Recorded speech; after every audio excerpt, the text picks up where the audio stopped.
Hello everyone, welcome back to Buried Files. Tonight we bring you 7 deeply disturbing true Christmas horror stories that will shatter the illusion of safety we associate with the most wonderful time of the year. These are not fictional tales designed for entertainment, but genuine accounts from individuals who discovered that darkness does not take a holiday. And sometimes the most terrifying moments occur when we are supposed to feel most secure. Each story has been gathered from first-hand testimonials, corroborated through witness statements, and verified against documented incidents. We will explore encounters ranging from predatory criminals who exploit holiday trust, to unexplained phenomena that defy rational explanation, to disturbing discoveries that reveal how thin the line between celebration and nightmare truly is. The Christmas season, with its traditions of welcoming strangers and lowering our guard, creates unique opportunities for horror to enter our lives.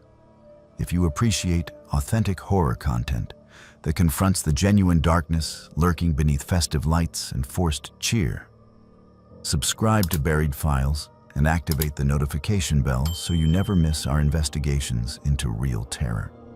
After you hear these harrowing accounts, share your own disturbing holiday experiences in the comments below. Now prepare yourself as we unwrap 7 Christmas stories that were never meant to be told around the fireplace.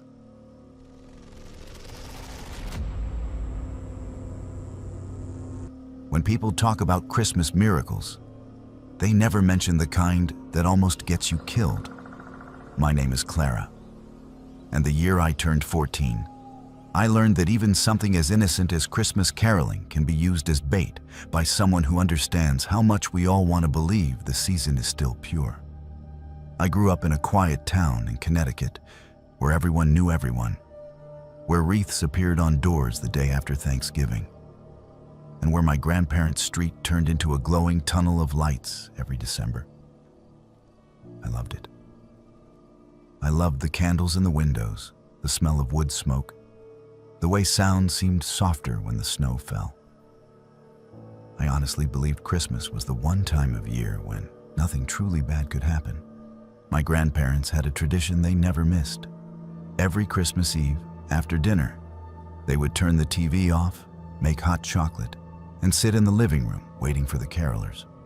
For as long as I could remember, a church group from across town would come around in a cluster of 10 or 15 people, bundled in scarves and hats, singing Silent Night, while the younger kids tried not to slip on the icy sidewalk.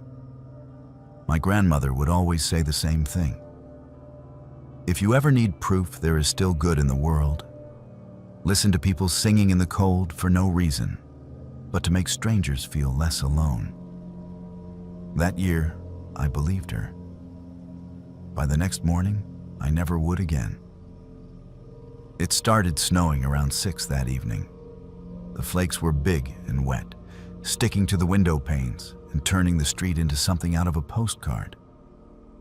My grandfather was pretending not to doze in his armchair.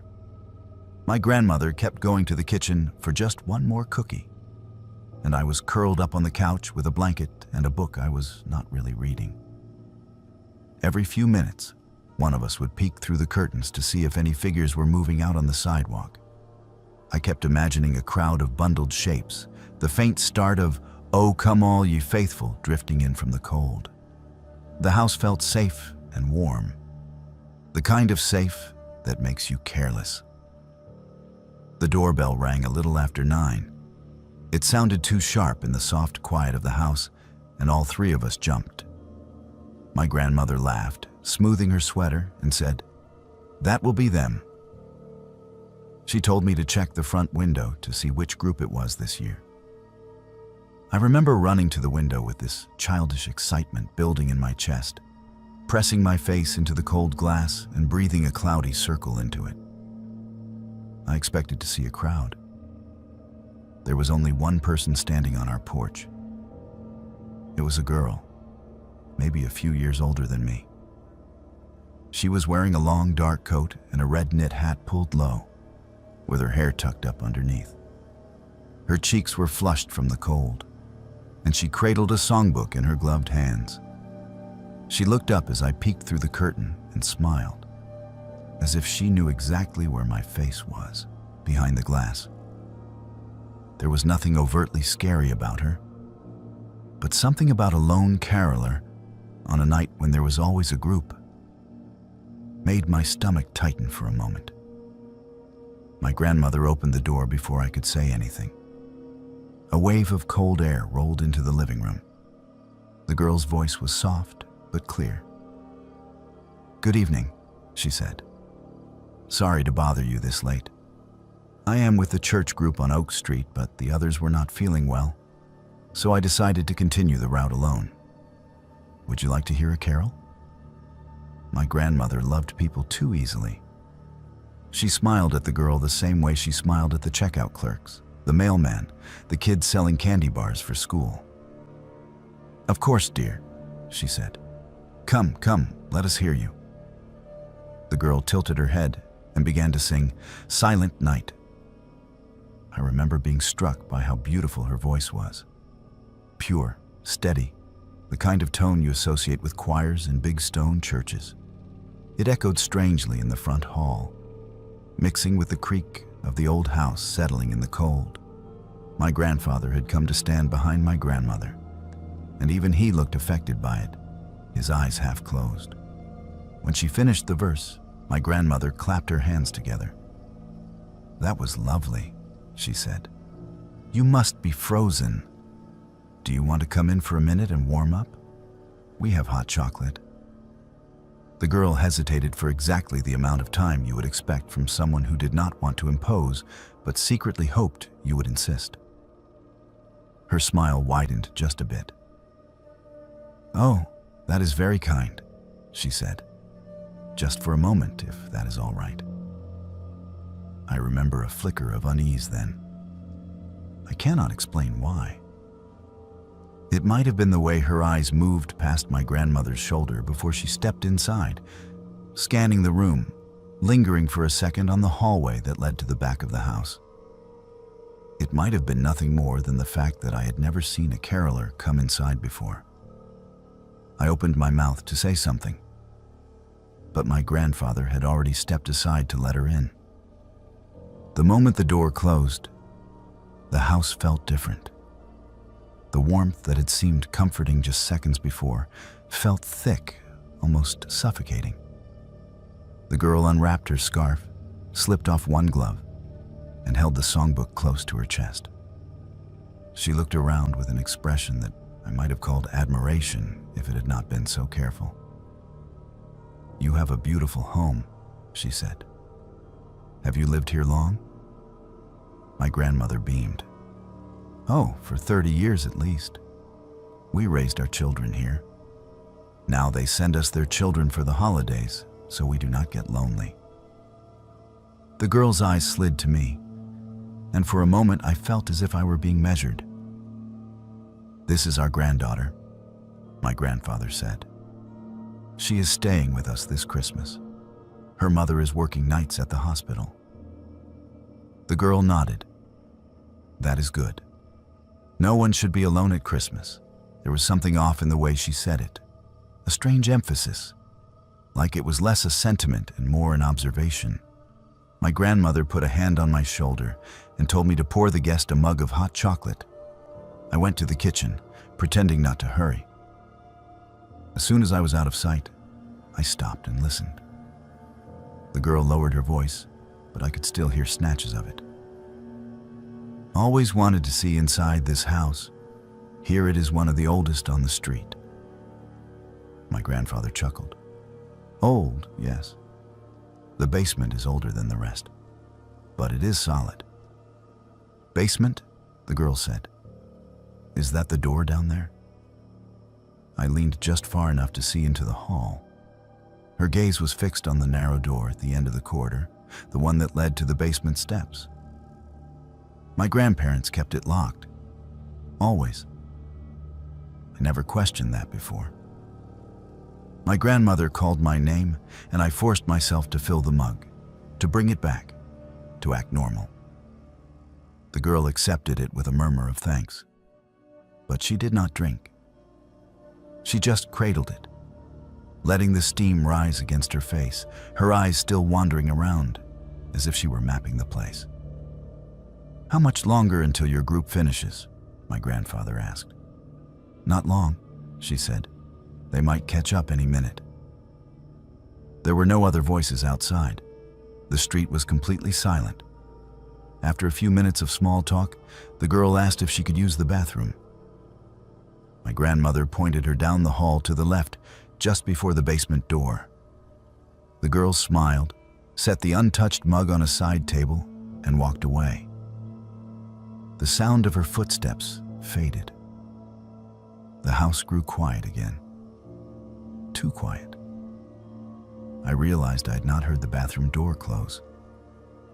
I told myself I was being silly, that I had just missed it, that there was nothing strange about a teenage girl needing to pee after walking around in the cold.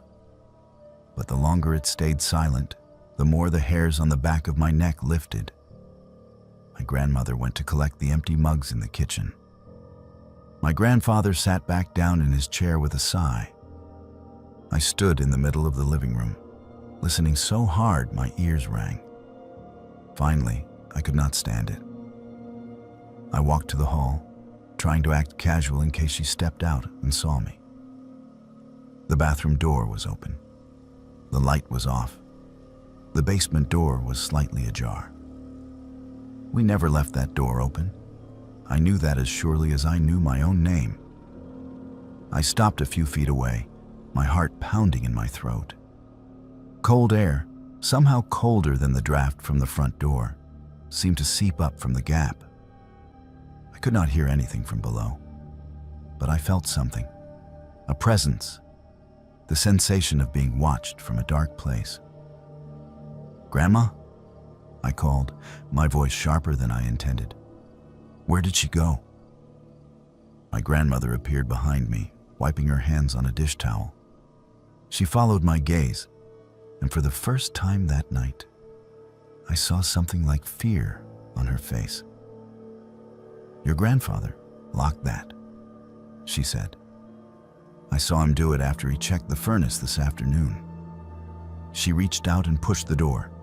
It swung inward with a soft creak. The basement stairs disappeared into blackness. The dusty smell of concrete and old wood drifted up, but underneath it was another scent, faint and sour, like sweat soaked into fabric. My grandmother called out, "Dear, the bathroom is on the left, not downstairs." There was no answer. A sound came instead from outside. Tires crunching on snow, a car door slamming, voices. I jumped and turned toward the front of the house. A moment later, there was a knock at the door, followed by a burst of chattering and laughter. My grandfather opened the door. The real carolers stood there, bundled in coats and scarves, 10 or 12 of them, kids and adults, sheet music in gloved hands. "Sorry we are late," one of the women said. "The van got stuck on Maple for a bit. We did not miss you, did we?" I walked back into the living room in a daze. My grandmother shut the basement door without saying anything and slid the deadbolt at the top. Her face had gone very pale. The girl was nowhere to be seen. Her coat, her hat, her songbook, her untouched hot chocolate on the table. The only proof she had been there. The carolers sang. I barely heard them. My eyes kept drifting to the hallway, to the closed basement door. When they finished, my grandmother pressed extra bills into the donation envelope with shaking hands and wished them a Merry Christmas in a voice that did not sound like her own. After they left, my grandfather checked every window and door in the house. The bathroom window was unlocked and open an inch, snow starting to blow in onto the sill. The paint around the latch was chipped in a way it had not been that afternoon. He closed it and locked it again, then went down to the basement with a flashlight, despite my grandmother's protests. He found footprints in the thin dust near the far wall. Our basement had no outside entrance, just concrete shelves, old furniture, and the furnace. But in the corner, beside the old workbench, Some of the cinder blocks looked newer, the mortar fresher. He knocked on them and heard a hollow echo. The police came an hour later. They walked the house, checked the basement, took our statements. My grandmother kept repeating. She did not drink the hot chocolate. She came in and she did not drink it. One of the officers exchanged a glance with his partner when my grandfather showed them the blocked section of the wall. A week after Christmas, they broke it open. Behind the newer cinder blocks was a narrow crawl space, no bigger than a closet. It smelled like earth and mold. There were old blankets piled there, a couple of empty water bottles, food wrappers. Someone had been sleeping in that space. Someone had been coming and going in our house without our knowledge, through a basement window we did not even know could be pried, open from the outside. There were scratch marks on the window frame, tiny metal shavings on the sill. They never found the girl. They checked every church in town. No youth choir claimed her. No one recognized the description. The officers told my grandparents she was likely part of a group that used the holidays to scout older houses, that she might have planned to come back with others, that we had interrupted something. Maybe worse than a burglary. They asked my grandmother again why she had let a stranger inside. She cried for days after that. For a long time, I blamed myself for not speaking up sooner, for not trusting that uneasy feeling in my gut when I saw that she was alone, when I saw the way her eyes moved over the house like a blueprint. I still hear her voice sometimes when Christmas music plays, that clear tone wrapping itself around the word holy and twisting it into something else. We changed the locks. My grandparents sealed the basement window and installed a motion sensor light over the backyard. They stopped inviting carolers in after that. They would listen from the doorway, always with the chain on. My grandmother never gave that speech about proof of goodness again. Every Christmas Eve, when the snow starts to fall and the streetlights turn everything gold, I think about how close we came to sharing that house with someone we did not invite. Someone who had been waiting below our feet, listening to our footsteps overhead, memorizing our voices. People talk about Christmas miracles, like they are always about angels and bright lights. Mine was different.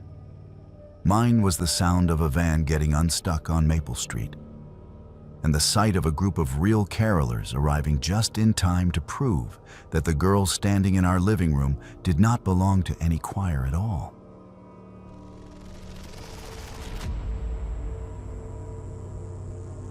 I inherited my great-aunt Ophelia's estate in December of 2015, and I wish to God I had let it rot instead. The lawyers called me out of the blue on a Tuesday afternoon, saying a distant relative had passed and named me sole heir to her property in rural Vermont. I barely remembered Ophelia. She was my grandmother's older sister, someone whispered about at family gatherings, but never really discussed. The few times I asked about her, my grandmother would get this tight look around her mouth and change the subject. All I knew was that Ophelia never married, never had children, and died alone in the same house where she was born. She was 93 years old. The house was even older. I drove up from Boston 3 days before Christmas, thinking I would spend a week sorting through her belongings, maybe find some antiques worth selling, then list the property with a realtor and be done with it. The house sat at the end of a long gravel drive that wound through bare trees and patches of dirty snow. It was a Victorian, 3 stories tall, painted a faded yellow that might have been cheerful once, but now just looked sickly in the gray winter light. The porch sagged. The shutters hung crooked, but the bones of the place were solid, and when I stepped inside, it smelled like old wood and lavender sachets instead of mold or rot. The lawyer had left the keys in the mailbox, along with a handwritten note that said, "Everything inside belongs to you now. Do with it what you will." I walked through rooms filled with furniture draped in white sheets, shelves packed with books whose spines had faded to nothing, and boxes stacked in corners like someone had been meaning to organize them for decades and never got around to it. It felt like a museum. It felt like a mausoleum. But it did not feel dangerous, not at first. I set up in one of the second-floor bedrooms, the one that looked like it had been a guest room at some point. There was a bed with a brass frame, a dresser with a cracked mirror, and a window that looked out over the backyard where snow was starting to fall again. I made myself coffee in the ancient kitchen and started going through boxes, sorting things into piles. Keep, donate, trash. Most of it was trash. Old magazines from the 70s, receipts for things purchased half a century ago, letters written in cramped handwriting I could not decipher. Then I found the photograph. It was in a wooden box tucked into the back of a closet on the first floor, wrapped in yellowed tissue paper. The frame was ornate, carved dark wood with floral details, heavy in my hands. The photograph itself was large, maybe 10 by 12 inches, and so clear it could have been taken yesterday, if not for the clothing. It showed a Victorian family gathered around a Christmas tree in what I recognized as the parlor of this very house. There were 7 people: a stern-looking man with a thick mustache, a woman in a high-collared dress, 4 children in their Sunday best, and in the background, half hidden behind the tree, a 7th figure. That figure was blurred, not like the camera had moved, but like the person themselves was vibrating, out of sync with the rest of the image. I could not make out a face, just a vague shape, human-sized, standing in the shadows near the doorway. Everyone else in the photograph was perfectly sharp. I turned the frame over. On the back, written in faded ink, it said, "Christmas 1891, the Hartwell family." I should have put it back. I should have left it in the box and forgotten about it. Instead, I brought it upstairs and set it on the dresser in my room, propped against the mirror. I told myself it was interesting, a piece of history, maybe worth something. But the truth is, I could not stop looking at it. That blurred figure pulled at my attention like a loose thread I wanted to tug. That night, I lay in bed staring at the photograph in the dim light from the hallway. The figure seemed darker than it had in the afternoon, more defined somehow, though that made no sense. I convinced myself it was a trick of the shadows and forced myself to sleep. The next morning, I woke up, made coffee, and passed the dresser on my way to the bathroom. I glanced at the photograph. The blurred figure had moved. I froze mid-step, my heart lurching. It was not in the background anymore. It was closer to the family, standing just behind the smallest child, a little girl with ringlets and a lace collar. The blur was still there, but the shape had shifted. I grabbed the frame and brought it close to my face, searching for some explanation. A crack in the glass, a smudge, a trick of the light. There was nothing. The glass was clean. The image was exactly as it had been, except for that one figure. I told myself I was remembering it wrong. People do that all the time, misremember details, especially in old photographs where everything starts to look the same after a while. I set the frame back down, took a picture of it with my phone, and made a note of the timestamp. If it moved again, I would have proof I was not losing my mind. The next day, December 23rd, I compared the photo on my phone to the one on the dresser. The figure had moved again. Now it stood directly behind the father, the tall man with the mustache. I could see the outline of shoulders, the suggestion of a head tilted at an unnatural angle. My hand started shaking. I took another picture. I did not know what else to do. On Christmas Eve, the figure was standing behind the mother. I could see details now that had not been there before. The shape of fingers, long and thin, resting on the woman's shoulder.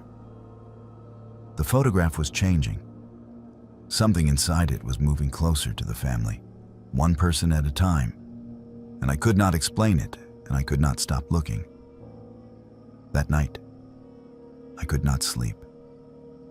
The house creaked and settled around me, the way old houses do, but every sound felt deliberate. I kept getting up to check the photograph, to see if it had changed again, and every time I looked, the figure seemed darker, sharper, more present. By 3 in the morning, I was sitting on the bed with the frame in my lap, staring at it under the light of my phone's flashlight, trying to find some rational explanation. That was when I heard the music. It was faint at first, coming from somewhere downstairs. A piano, or maybe a music box, playing a tune I recognized but could not name. Something old, something that belonged to another century. I set the photograph down and crept to the bedroom door, my pulse hammering in my ears. The music was clearer in the hallway. It was coming from the parlor. I should have stayed upstairs. I should have locked the door and waited for daylight. But part of me needed to know.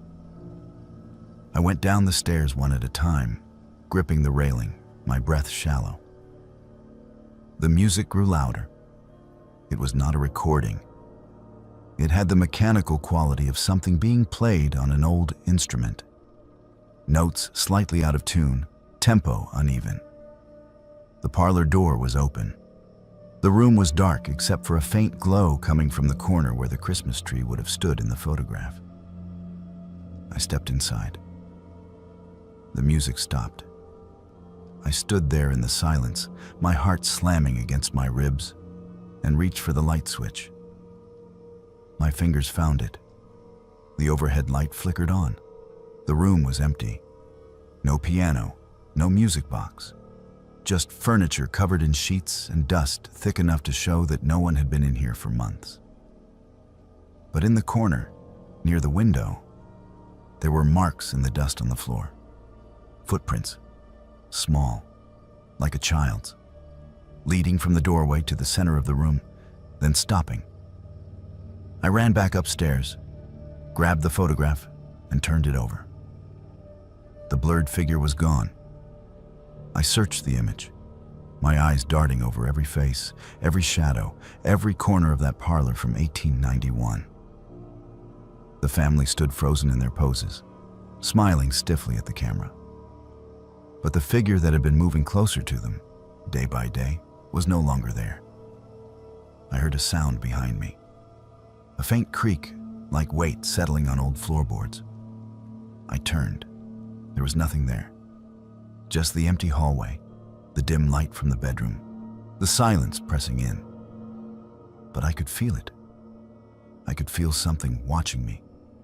Something that had been inside that photograph for more than a century and was not inside it anymore. I smelled it then. Decay. Not the musty smell of an old house, but something organic and rotten, mixed with the sharp green scent of pine needles. Christmas and death wound together. I did not pack. I dropped the photograph, left it lying face down on the floor, and walked out of that house with nothing but my phone and my keys. I got in my car and drove back to Boston without stopping, without looking back, my hands shaking so badly I could barely grip the wheel. I called the lawyer the next morning and told him to sell the estate as is, that I did not want anything from it, that he could keep whatever profit came from the sale. He tried to talk me out of it, said the house and contents were worth a significant amount, but I did not care. I told him I would sign whatever he needed me to sign, but I was never going back. He called me 2 weeks later. The house had sold to a couple from New York looking for a vacation property. They loved it. They thought it had character. He said they were planning to spend their first Christmas there next year. I did not tell him what I knew. I did not warn them. What would I even say? That a photograph had moved? That I heard music and smelled death? They would think I was insane. I searched for information about Ophelia after that. I wanted to know why she had stayed in that house for 93 years, why she never left, why my grandmother refused to talk about her. I found an old newspaper article from 1952, an interview with local residents about the history of the town. Ophelia was mentioned. The reporter asked her if she ever felt lonely, living in that big house all by herself. Her answer was 3 words: "I am not alone." I found another article from 1984 about a fire that nearly destroyed the house. Ophelia refused to evacuate. Firefighters had to drag her out. When they asked her why she would not leave, she told them, "It will not let me." She died on Christmas Eve. Alone, according to the death certificate. But I do not believe that anymore. I still have the pictures I took on my phone, the ones that show the figure moving through the photograph day by day. I have looked at them exactly once since I left that house. I will never look at them again, but I will never delete them either. They are proof that I am not crazy. Proof that something was in that photograph. Something that Ophelia spent her entire life trapped with.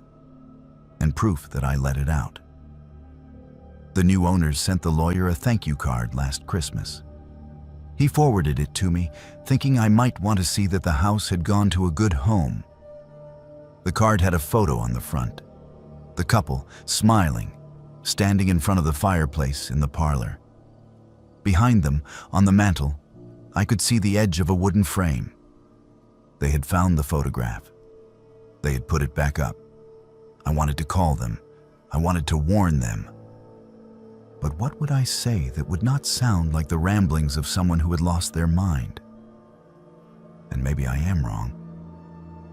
Maybe it was all stress and isolation and an overactive imagination. Maybe that figure is still gone, dissolved into whatever shadows it came from. But I do not think so. I think it waited in that house for more than a century, moving through that photograph 1 inch at a time, year after year, until someone finally let it out. I think Ophelia knew. I think that is why she never left. Why she spent 93 Christmases in that house, keeping watch, keeping it contained. And I think it has found new people to stand behind now.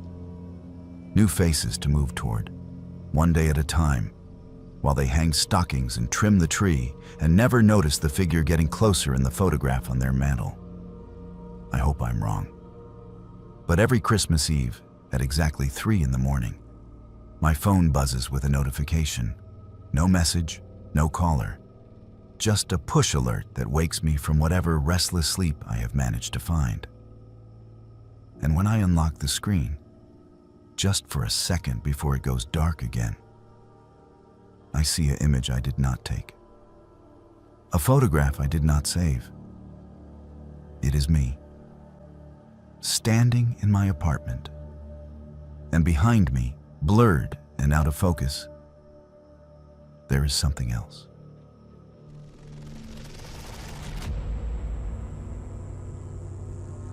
My boyfriend Miles and I thought a remote Christmas getaway sounded romantic, the kind of thing you see in movies where couples reconnect away from the noise of the world. We had been together for 2 years, and things had gotten stale in that way relationships do when you stop trying. We worked too much. We scrolled through our phones instead of talking. We needed something to shake us out of the routine, and a week in the mountains before Christmas seemed like the perfect solution. Miles found the listing online. A restored lodge deep in the Appalachian wilderness. No neighbors for miles. Nothing but forest and silence. The photos showed exposed beams, a stone fireplace, wide windows looking out over snow-covered pines. It looked like a postcard. The price was almost too good to be true. The owner, An older man with a gray beard and tired eyes met us at a gas station off the main highway to hand over the keys. He did not say much, just gave us directions and a warning that cell service disappeared about 5 miles up the mountain road. Then, right before he got back in his truck, he turned and said something I thought was a joke at the time. "Stay inside after dark on the 21st, winter solstice. The locals take it seriously up here." Miles laughed and said we would keep that in mind. I smiled and nodded, but something about the way the man said it, flat and matter of fact, made my stomach tighten. He did not smile back. He just drove away, leaving us standing in the parking lot with a keyring and a hand-drawn map. The first few days were perfect. We hiked through the woods, made fires in the evenings, cooked simple meals, and talked more than we had in months. The lodge was beautiful, all wood and warmth, and the silence was so complete it felt like the rest of the world had disappeared. On the third day, we went on a longer hike, following a trail that wound up through dense forest. That was when we found the symbols. They were carved into the trees, deep cuts that had scarred over with age. Circles, spirals, shapes that looked almost like letters but were not any alphabet I recognized. There were dozens of them, scattered along the trail, some fresh enough that sap still bled from the cuts. Miles thought they were fascinating. He took pictures, zoomed in on the details, talked about how it was probably some kind of folk art. I wanted to turn back. Something about those symbols felt wrong, like a warning we were ignoring. We kept hiking. We found more symbols the further we went, and then we found the clearing. It was a perfect circle, maybe 50 feet across, ringed by stones that had been placed deliberately, evenly spaced. In the center was a post driven into the ground, charred black, with bits of rope still tied around it. The ground was packed dirt, no snow, no grass, nothing growing. It looked like a place where things had been burned. Miles wanted to explore. I wanted to leave.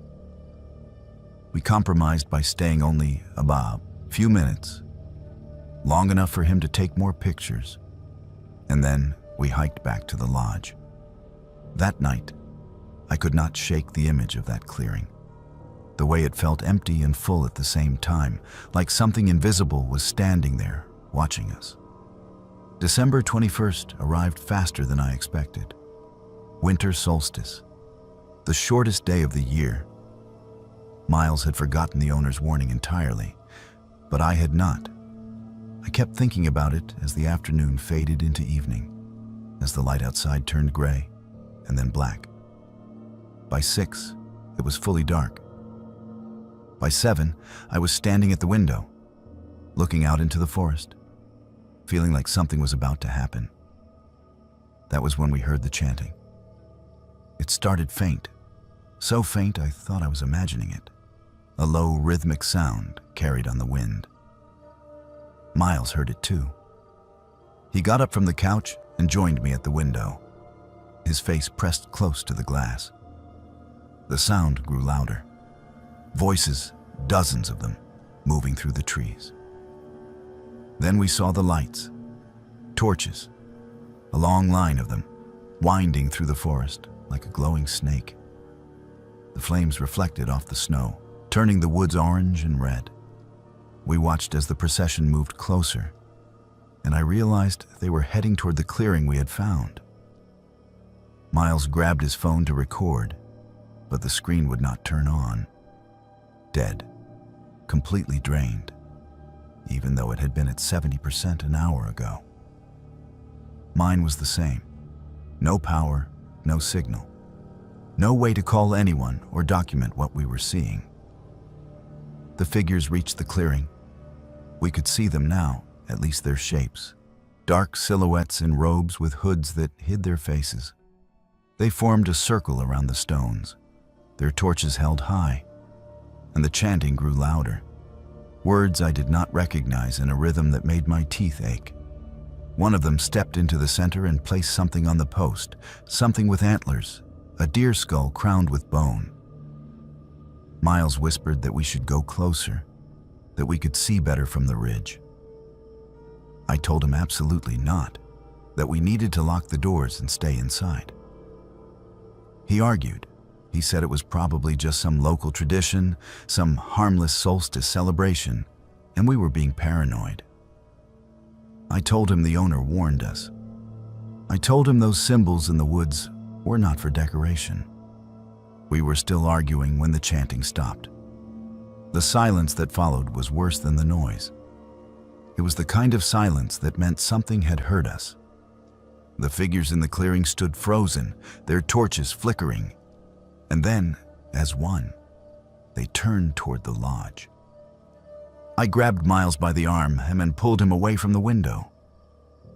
I do not know if they saw us, but I was not going to wait to find out. We moved through the lodge, turning off every light, pulling every curtain, locking every door and window. The chanting started again, but this time it was closer, much closer. They were coming toward the house. I could hear footsteps now. The crunch of boots on snow, the murmur of voices speaking in that strange rhythm.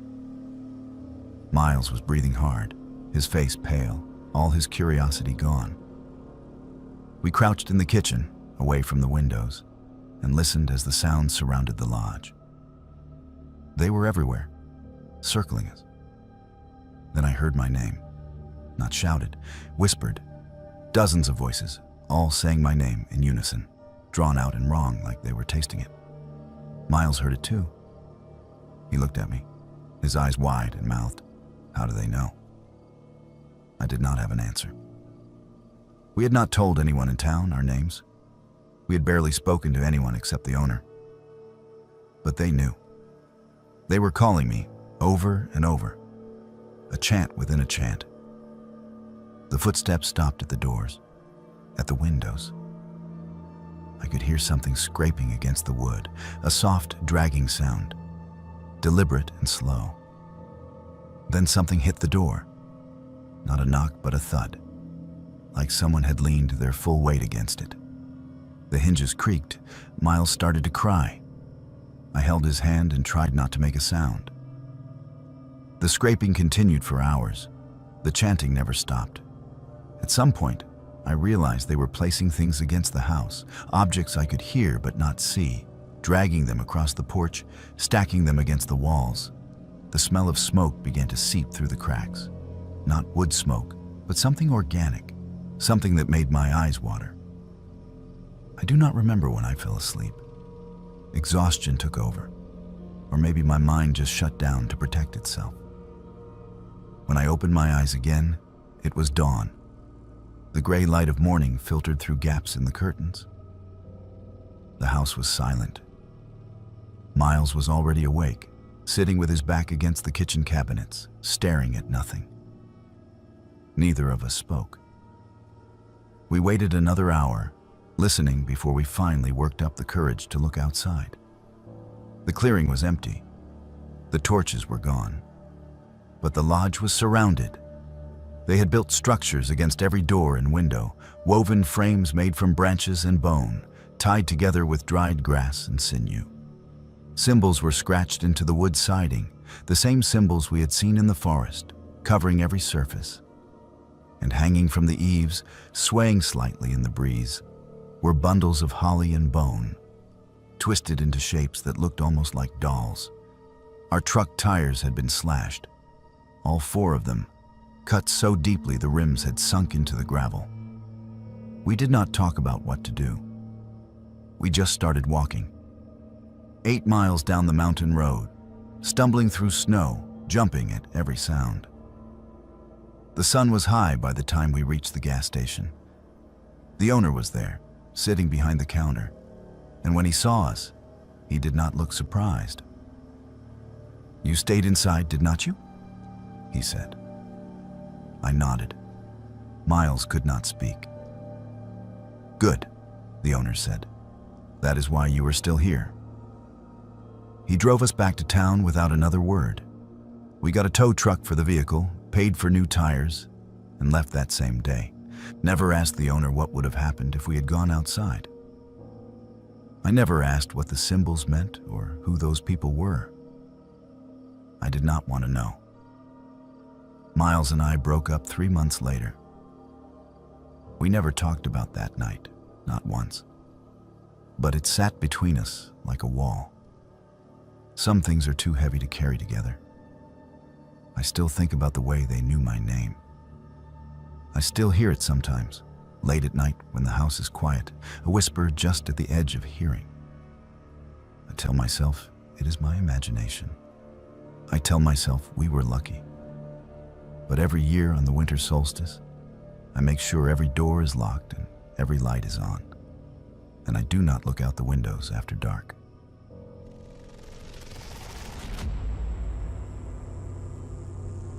I took a seasonal job as an elf at the mall in December 2012, desperate for money to cover spring semester tuition. I was 19, a sophomore at the community college, and naive enough to think a job where I wore a green velvet costume and handed out candy canes would be harmless. The mall was one of those upscale outdoor shopping centers where everything cost too much, and families came to take pictures with Santa like it was a sacred tradition. They paid $12 an hour, which was good money back then, and the manager promised it would be easy work. She was right about the easy part. What she did not mention was the Santa. His name was Jonathan, and he was beloved. Families requested him by name. The mall had used him for 15 consecutive years, and management treated him like royalty. He had his own dressing room, his own reserved parking spot, and a contract that apparently gave him approval over which elves he worked with. He was in his mid-50s, tall and broad-shouldered, with real white hair and a real white beard. He did not need much padding. When he put on the red suit, he looked exactly like the Santa from every Christmas movie, right down to the twinkle in his blue eyes. Parents loved him. Kids loved him. The other mall employees spoke about him with reverence, like he was doing something noble instead of sitting in a chair for 8 hours asking children what they wanted for Christmas. I hated him from the first shift. It started small. A hand on my lower back that lingered too long when he guided me into position for photos. Comments about how the elf costume fit me, how I looked just darling, how I was his prettiest helper yet.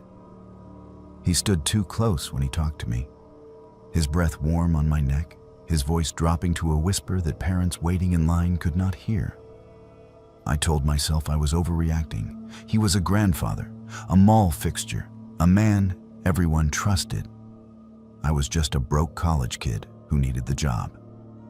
The other elves were 2 girls, both in their early 20s, and they barely spoke to me. When I tried to make conversation during our breaks, they would mumble something polite and walk away. I thought maybe they did not like me, that I had done something wrong.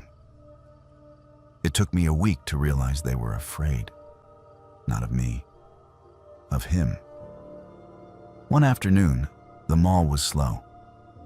Families had thinned out after lunch, and we had a gap in the schedule. Jonathan told the other 2 elves they could take their breaks early. They left fast, almost running toward the food court. And suddenly, I was alone with him in the Santa workshop set. He smiled at me, that warm, grandfatherly smile, and said we should use the time to organize the prop area in the back. The prop area was a storage room behind the fake North Pole backdrop, filled with boxes of ornaments, extra candy canes, and rolls of wrapping paper. It was small and windowless, lit by a single overhead bulb. I did not want to go in there with him, but I could not think of a reason to say no that would not sound ridiculous. So I followed him. He closed the door behind us. The click of the latch made my stomach drop. I turned to look at him, and his expression had changed. The twinkle was gone. He was not smiling anymore. He just stared at me with his calm, appraising look, like he was deciding something. "You are a hard worker," he said. "I appreciate that." I mumbled a thank you and started moving boxes, trying to look busy, trying to fill the silence. "I have been doing this a long time," he continued. 15 years. Every year I pick one special elf, someone who really understands the magic of Christmas. My hands were shaking. I set down the box I was holding and turned toward the door. "I need to check on the line," I said. He stepped between me and the exit. "There is no line," he said.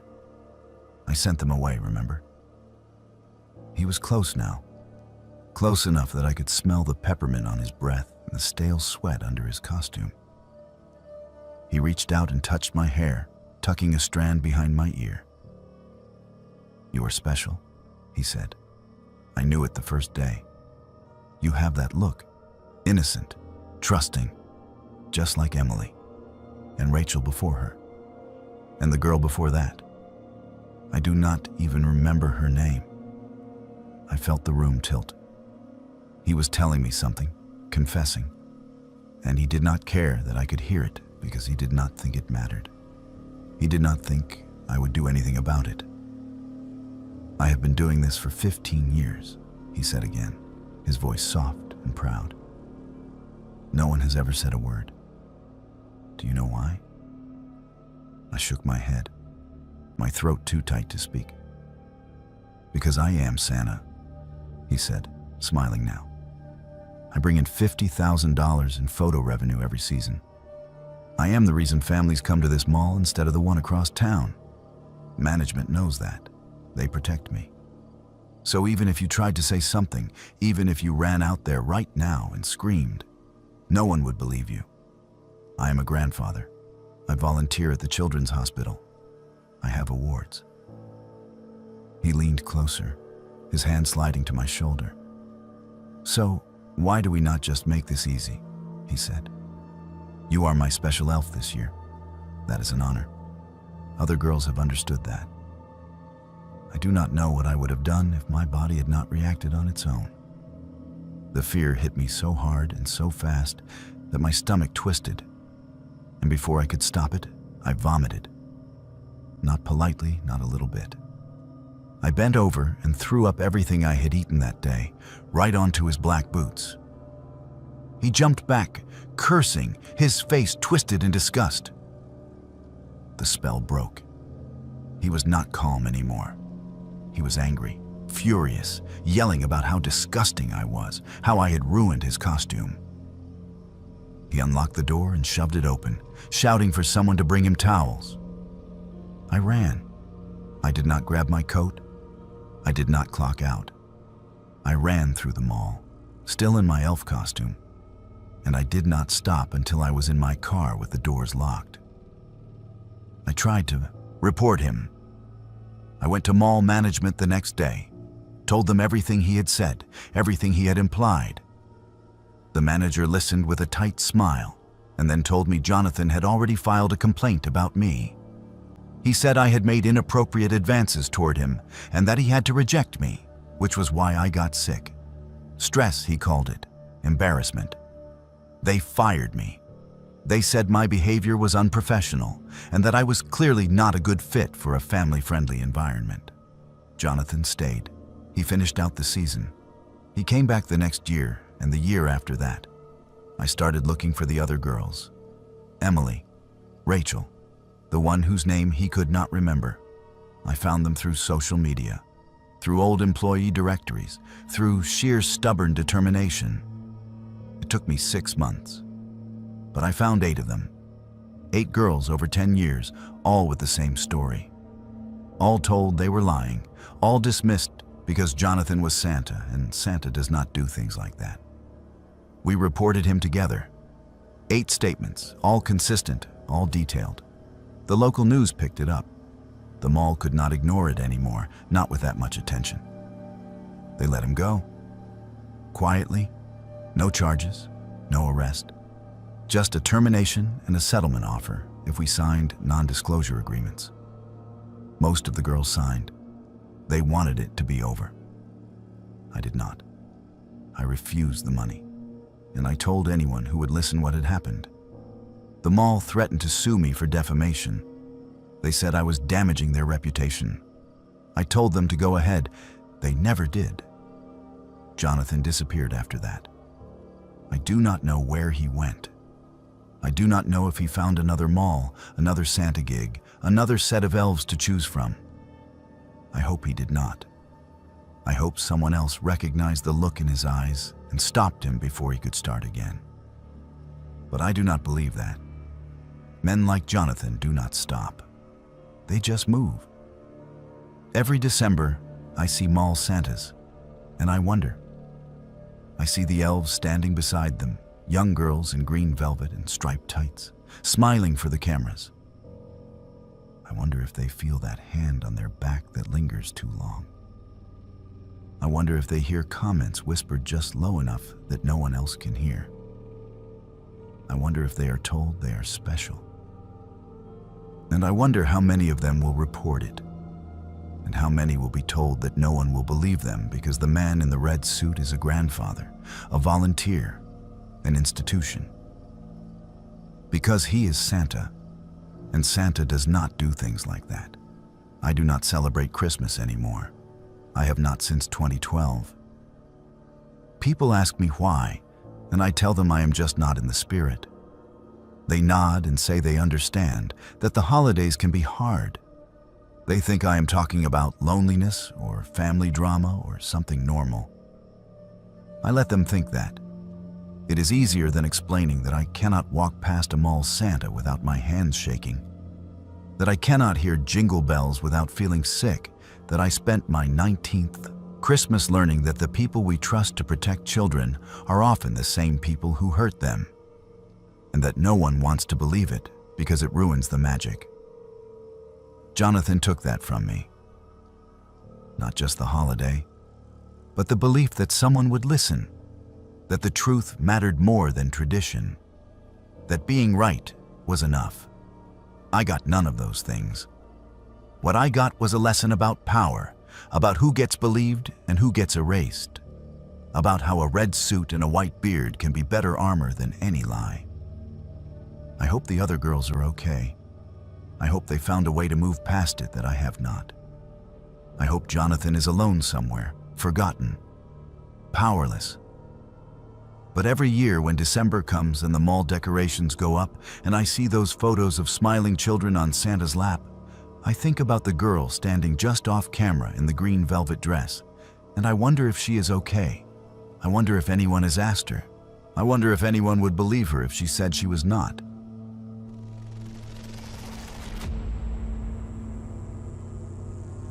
Our office Christmas party in 2017 had a secret Santa exchange, one of those mandatory fun activities that everyone pretends to enjoy, but secretly resents. I was 26, working at a mid-sized marketing firm in Philadelphia, and I had been there just over a year. Long enough to know most people's names, but not long enough to really know anyone. The party was at a rented event space downtown, open bar, catered food, the whole corporate celebration package. We were supposed to bring our secret Santa gifts wrapped and place them under the tree by 8.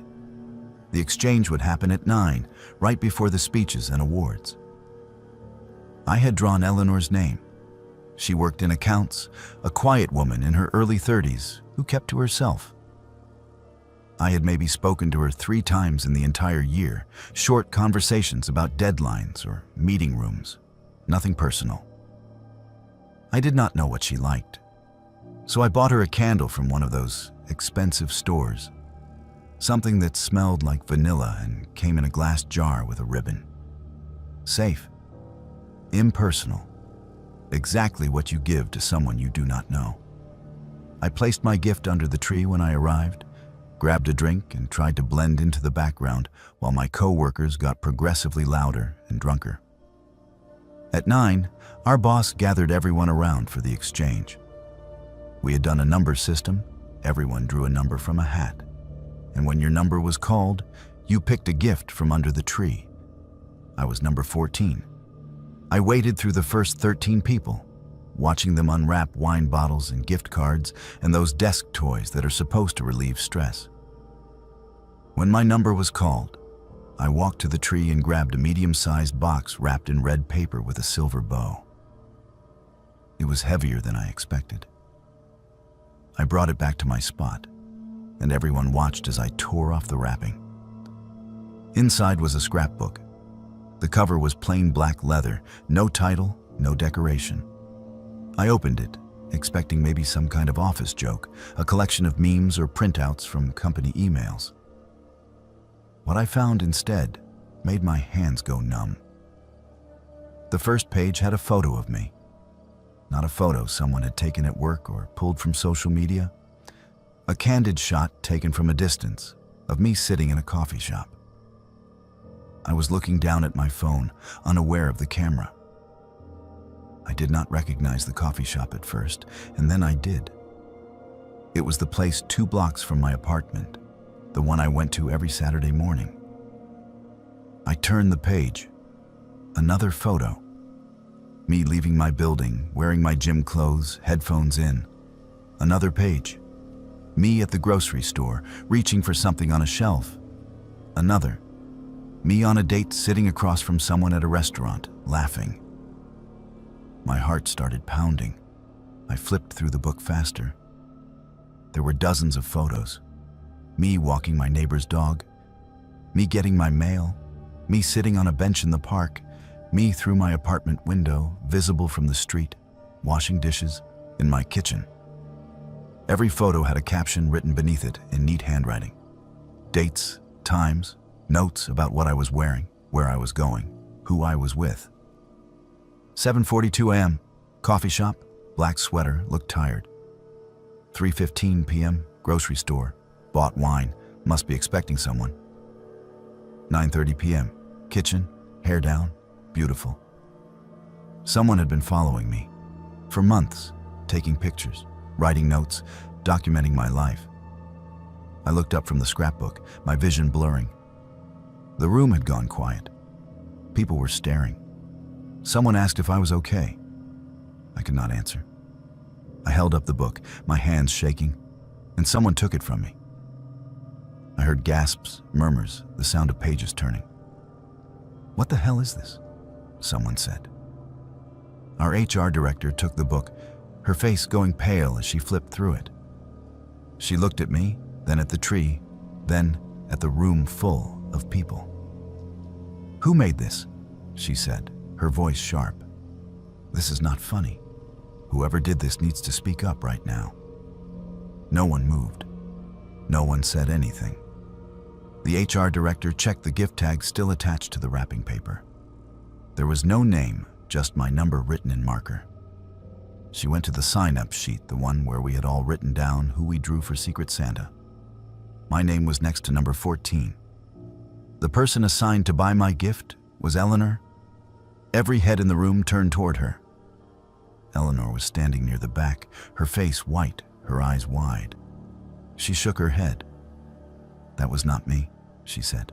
"I gave you a candle. I bought you a vanilla candle. I do not know what that is." "You were assigned to her," the HR director said. "I know," Eleanor said, her voice rising. "But I did not make that, I swear. I brought a candle. I put it under the tree this morning." Someone suggested checking the tree for another gift. We searched. There was no candle. No other gift with my number. Just the scrapbook. Eleanor excused herself to the bathroom. She was gone for a long time. Long enough that someone went to check on her. When they came back, they said Eleanor was sitting on the floor, crying, refusing to come out. I called the police. They came. They took the scrapbook. They interviewed everyone at the party. No one admitted to making it. No one had seen anyone place it under the tree. The event space had cameras, but they only covered the entrance, not the room where the tree was. The footage showed all of us arriving, placing gifts, mingling. Nothing unusual. They asked Eleanor to come down to the station. She agreed. She let them search her car. In the trunk, they found a camera with a telephoto lens. On the memory card were more photos, hundreds of them. Me at the coffee shop, me at the gym, me in my apartment, visible through the gaps in my blinds. Photos I had not seen in the scrapbook. Photos that were even more invasive, closer, more intimate. Eleanor broke down. She admitted she had been following me. Not since I started at the company, but since before. Since I interviewed. She said she saw me in the lobby that day, waiting to meet with HR, and she could not stop thinking about me. She said she just wanted to be close to me, to understand me, to be part of my life. She said she had never meant to scare me. The police asked if she had ever been inside my apartment. She hesitated. Then she nodded. Twice, she said. Just twice. She had taken my spare key from my gym bag one day at work, made a copy, and returned it before I noticed. She said she only went in when I was not home. She said she never took anything. She just wanted to see where I lived, to lie on my bed, to feel close to me. I felt like I was going to be sick. They arrested her, stalking, breaking, and entering. The company fired her the next day. I got a restraining order. She moved out of state a month later as part of her plea agreement. I never saw her again. But the damage was done. I moved 3 times in the next year. Every apartment I found, I would stay for a few months and then start to feel like I was being watched again. A shadow at the window. Footsteps in the hallway that stopped outside my door. The sense that someone had been in my space while I was gone, even though nothing was missing, even though the locks had not been tampered with. I checked my credit report obsessively. I changed my phone number. I deleted all my social media. I installed cameras. I bought new locks. I did everything the police told me to do. And still, I could not shake the feeling that she was out there, watching. The worst part was not knowing how long it had been happening before I found out. Months, at least. Maybe longer. How many times had she been in my apartment while I slept? How many times had she stood outside my window, watching me move through my own life, unaware that I was performing for an audience of 1? I started checking every gift I received. Christmas, birthdays, anything. I would unwrap them slowly, carefully, looking for signs that they were not what they seemed. My friends thought I was paranoid. Maybe I was, but I could not help it. Eleanor sent me a letter from wherever she moved to. It arrived 2 Christmases after the incident. No return address, postmarked from somewhere in the Midwest. I almost threw it away without reading it. I wish I had. She wrote that she was sorry, that she had been getting help, that she understood now that what she did was wrong. But then, at the end, she wrote something that made my blood run cold. I still think about you every day. I still miss being close to you. I hope you are doing well. I hope you are happy. I hope you know that someone out there cares about you more than you will ever understand. I burned the letter.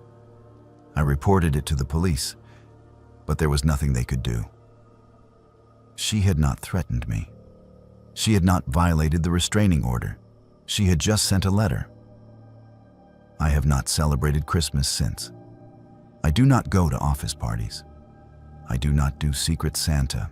When December rolls around and my co-workers start talking about holiday plans, I make excuses. I say I am busy. I say I have family obligations.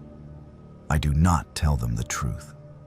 The truth is that every time I see wrapped presents under a tree, I think about that scrapbook. I think about Eleanor sitting in her car outside my apartment, camera in hand, waiting for me to walk past a window. I think about her lying in my bed, in my space, breathing in the smell of my pillows. I think about how many months she watched me before I knew. I think about how close she got before anyone noticed. And I think about the fact that she is still out there, somewhere, thinking about me every day. Christmas is supposed to be about giving, about surprises, about the joy of receiving something from someone who cares about you. I learned that gifts can be weapons, that surprises can be violations, that someone caring about you without your consent is not love. It is terror wrapped in ribbon,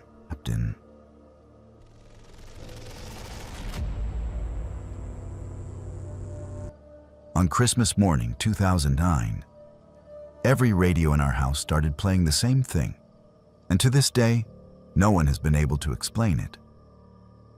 I was 16 years old, living with my parents and two younger sisters in a suburb outside of Richmond, Virginia. We were a normal family. We went to church sometimes. We argued about chores. We had traditions. Christmas morning was one of them. We always woke up early, made cinnamon rolls, and opened presents in the living room while our father took pictures and our mother pretended not to cry over sentimental gifts. That year, we started around 8 in the morning. The tree was lit, the room smelled like sugar and pine, and wrapping paper was already piling up on the floor. My younger sister had just opened a jewelry box and was holding it up for our mother to see. My father was adjusting the camera settings. I was tearing the paper off a box that I hoped contained the boots I had been asking for since October. It was one of those perfect moments, the kind you see in commercials, warm and safe and completely ordinary. Then every radio in the house turned on at once.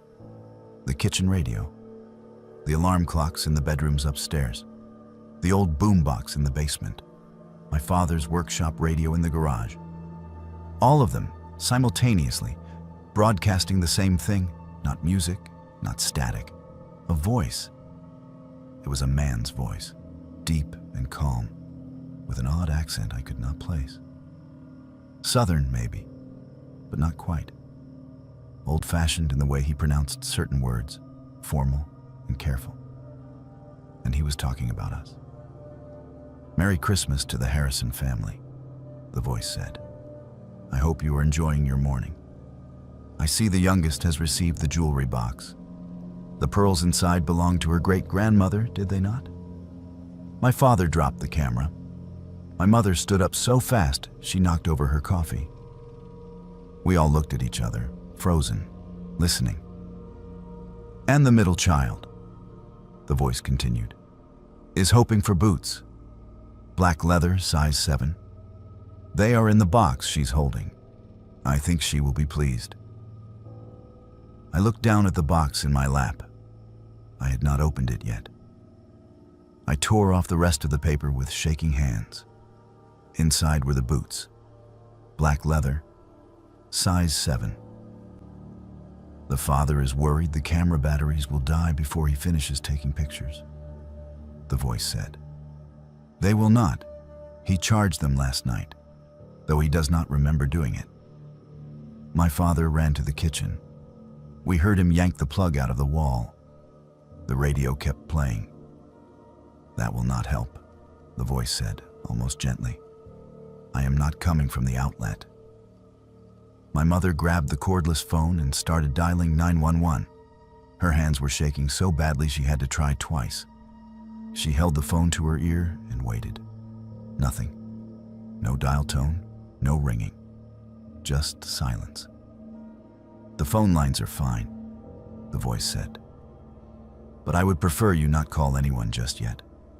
I only have a little time, and I have been waiting so long to speak with you." My youngest sister started to cry. My mother pulled her close, wrapping her arms around her like she could shield her from the voice. My father came back into the room, his face pale, holding the kitchen radio. It was unplugged, the cord dangling, but the voice was still coming from the speaker. "How is this happening?" my father said, his voice cracking. "I have been here a very long time," the voice answered, as if it had hurt him. watching, listening. I know this house better than you do. I know the creak in the floorboard outside the master bedroom. I know the loose tile in the upstairs bathroom. I know the way the light comes through the kitchen window at dawn. My father set the radio down on the coffee table and backed away from it. We all stared at it, this ordinary object that had become something impossible. I know about the dog, the voice continued, and my mother made a small choking sound. The golden retriever you had when you first moved in, Bailey. She died 3 years ago this past November. Cancer. You buried her in the backyard under the oak tree. The youngest still visits the spot sometimes. My sister was sobbing now. That part was true, all of it was true. I miss her too, the voice said. And there was something in the tone, something almost sad. She used to sleep in the hallway at night. I would watch her dream. Who are you? My father shouted at the radio. What do you want? There was a pause, a crackle of static, and then the voice came back, quieter this time. I do not know anymore, it said. I have been here so long that I have forgotten. I think I was someone once. I think I lived in this house, or maybe I died in it. The details are gone. But I remember Christmas. I remember the feeling of it, the warmth, the family. I do not have that anymore. So I borrow yours. You have been watching us? My mother said, her voice barely above a whisper. Every year, the voice said. Every Christmas morning. I watch you open your gifts. I listen to you laugh. I remember what it was like to be part of something. Just for a little while, I am not alone. My skin was crawling. The idea that something had been in our house, watching us, for years, and we had never known, made me feel sick. Where are you? I asked, my voice shaking. I do not know why I asked. I do not know if I wanted an answer.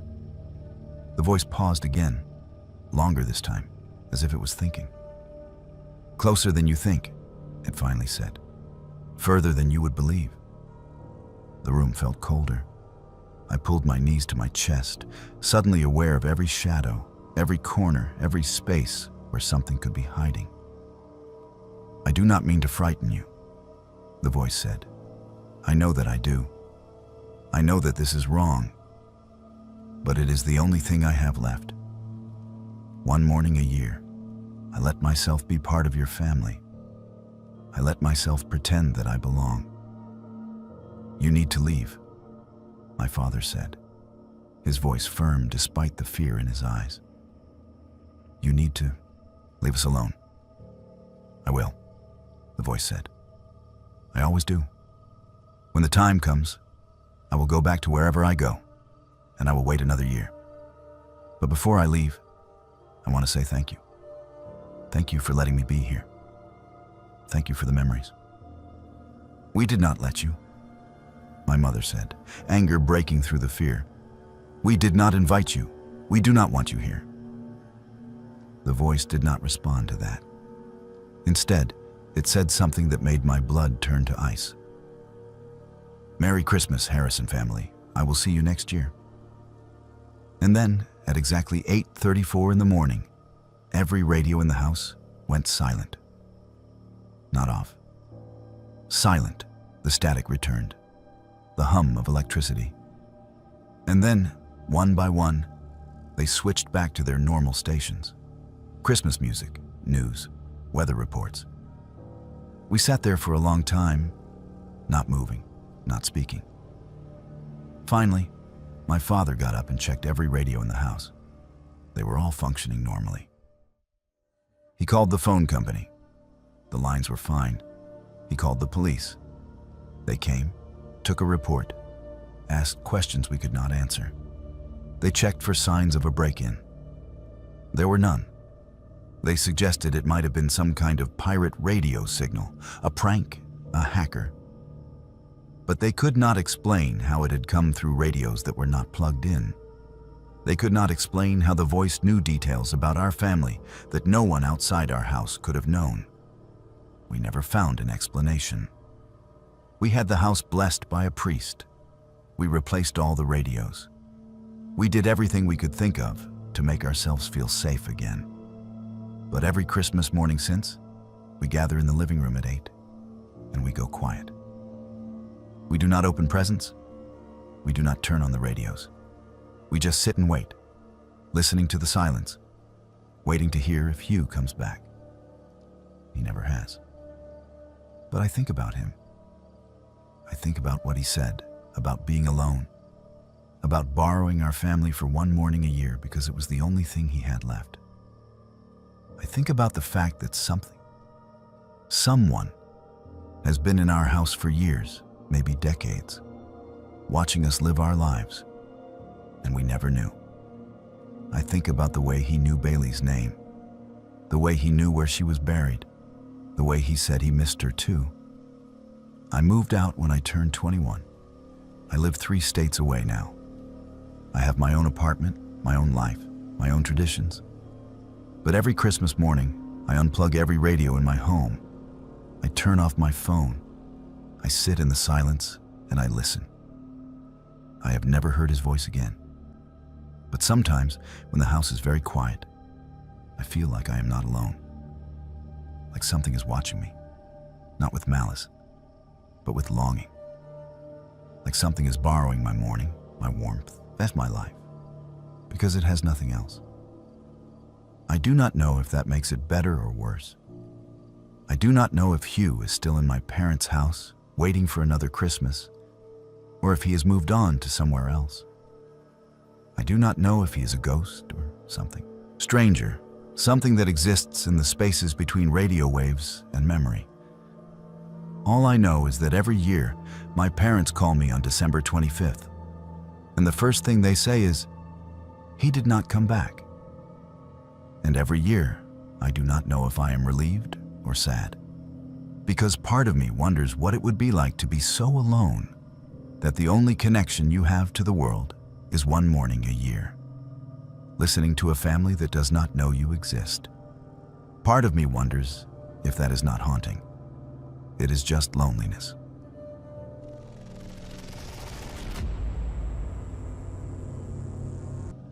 I bought a vintage snow globe at an estate sale 3 days before Christmas 2020, and I have spent every day since then wondering if I actually made it back out.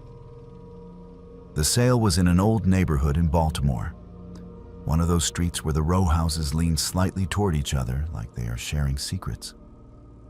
The house belonged to a woman named Rosalie, who had died alone on Christmas Eve the year before. Her relatives were selling everything, furniture and dishes, and decades of accumulated belongings, all laid out on tables in rooms that still smelled faintly of lavender and dust.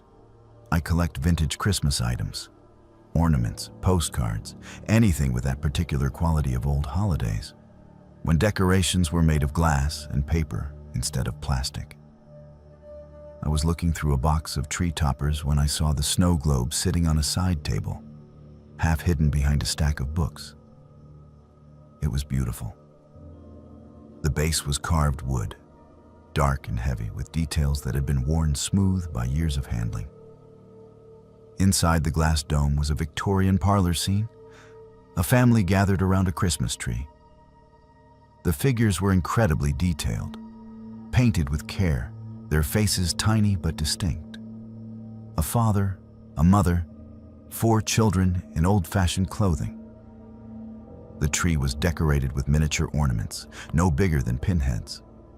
Snow was suspended in the liquid, real flakes, not the plastic glitter you see in modern globes. I asked the woman running the sale how much she wanted for it. She looked at it for a long moment, her expression unreadable. "That belonged to Rosalie," she said. It was the only thing she kept on display year-round. She never packed it away with the other decorations. "It is beautiful," I said. "She was not," the woman said. "Beautiful, I mean, or happy.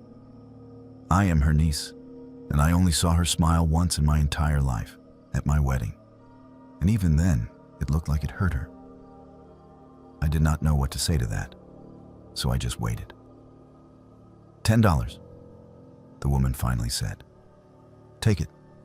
I do not want it in my house. I paid and wrapped the globe carefully in newspaper. I brought it home and set it on the mantel in my living room, next to the garland and the candles. It looked perfect there, like it had always belonged. That night, I shook it. I do not know why. It is what you do with snow globes. You shake them and watch the snow fall. But the moment I tilted it, I heard something. A sound, faint and high-pitched.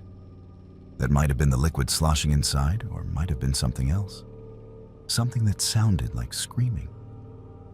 I set the globe down fast, my heart pounding. I told myself it was water pressure, air trapped in the glass, something logical. But when I looked at the scene inside, the figures seemed different. The mother, who had been facing the tree, now seemed to be turned slightly toward the glass.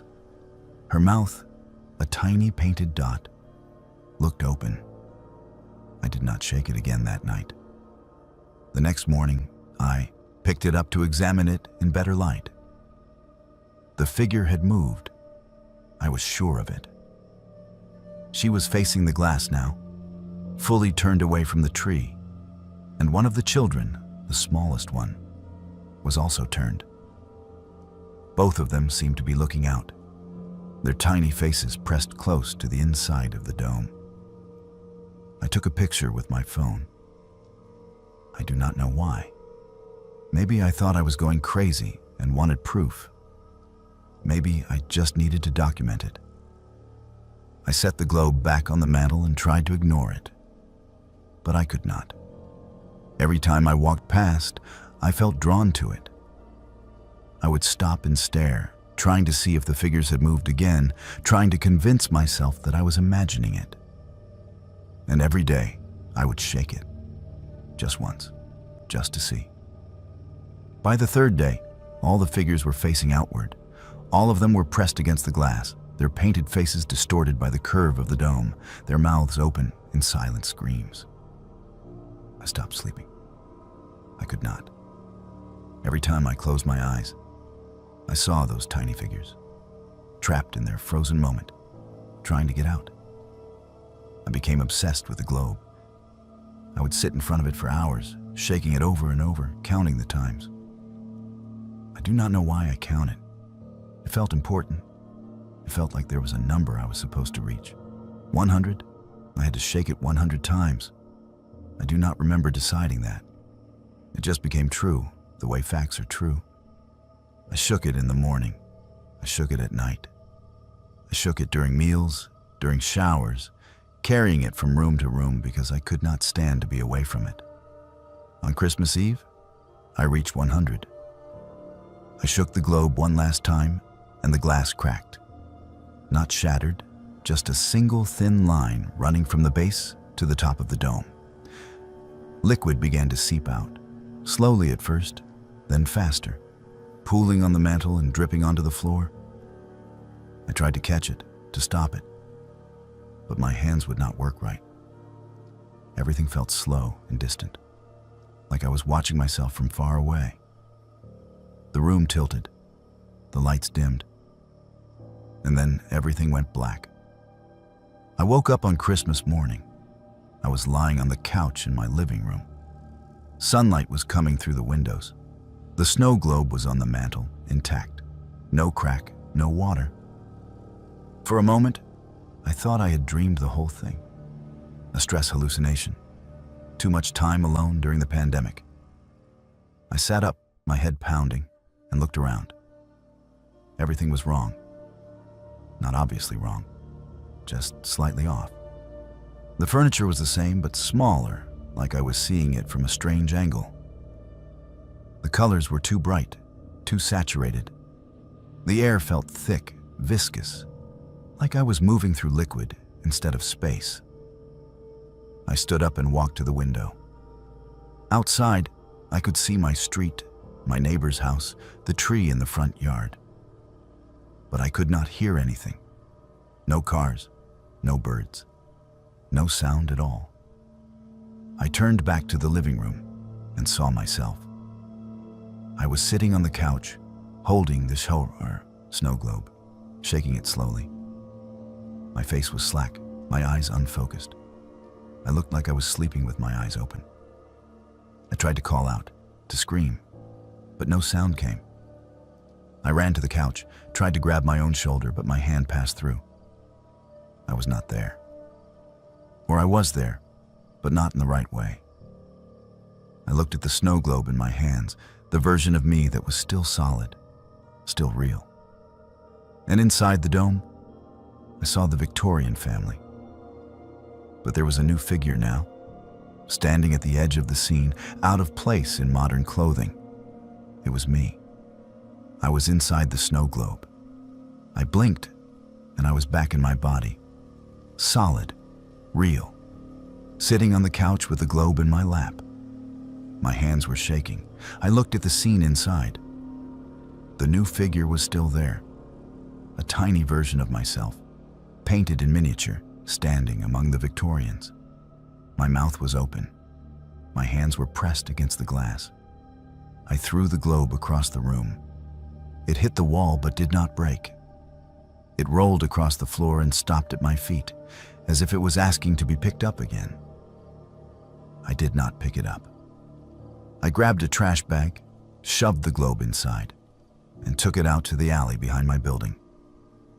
I threw it in the dumpster and went back inside. I locked the door. I turned on every light. I tried to convince myself it was over. 3 days later, the woman from the estate sale called me. I do not know how she got my number. I had paid cash. "Do you still have the snow globe?" she asked. "No," I said. "I threw it away." There was a long pause. "That is a shame," she said. "I have another buyer, someone who wants it very badly. She says there is a way out if you are willing to let someone else take your place." I hung up. I did not ask who the other buyer was. I did not ask how she knew. I burned the trash bag before the garbage truck could take it. I watched the flames consume the globe, watched the glass crack and melt, watched the tiny figures inside blacken and curl. But sometimes, late at night, I catch my reflection wrong, in a window, in a mirror, on the black screen of my phone. And it looks like I am seeing myself through curved glass, distorted and distant. And I wonder if I really made it out. I wonder if the version of me that burned the globe was the real one, or if I am still inside, trapped in a scene that never changes, shaking the glass from the inside, while another version of myself moves through the world, wearing my face. I wonder if Rosalie felt this way for 93 years, wondering which side of the glass she was really on.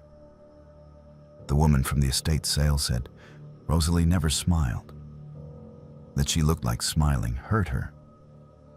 I understand that now, because I do not smile anymore either. Every time I try, it feels like my face is made of painted porcelain, like if I move too quickly, I will crack. I moved apartments twice since then. I do not collect vintage Christmas items anymore. I do not celebrate the holiday at all. And I never, ever shake snow globes. But every Christmas Eve, I stand in front of a mirror and I look at my reflection, searching for proof that I am real, that I am on the right side of the glass. And every year, I am a little less sure. Because the thing about being trapped is that you do not always know when it happens. You do not feel the moment you cross from one side to the other. You just wake up one day and realize that the world feels wrong, that you feel wrong, that you have been performing your own life instead of living it. Maybe I made it out. Maybe I am still inside. Maybe there is no difference anymore. All I know is that somewhere in a dumpster or landfill, or another estate sale. There is a snow globe with a tiny figure inside that looks exactly like me.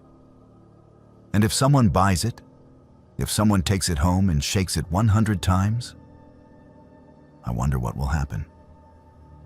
I wonder if I will finally know which side of the glass I am really on, or if someone else will take my place and I will be free.